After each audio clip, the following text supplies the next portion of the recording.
In this video, we will go over how to remove the rear bumper caps on the 2022 Toyota Tundra.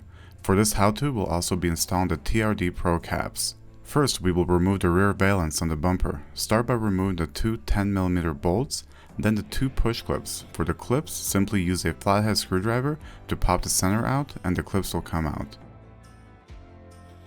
Next, remove the valance by pulling straight out and releasing the clips.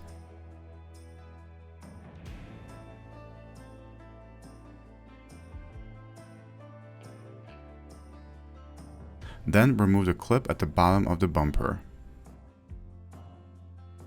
Up next, we are using a panel removal tool to pry up the bumper step.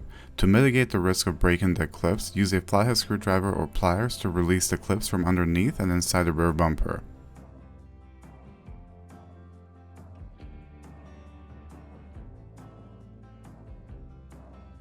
With the bumper bed step disengaged, pop off the three clips holding the bumper cap in place.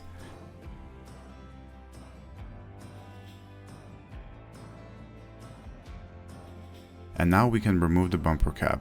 For reinstallation, reverse the steps taken to remove the cap.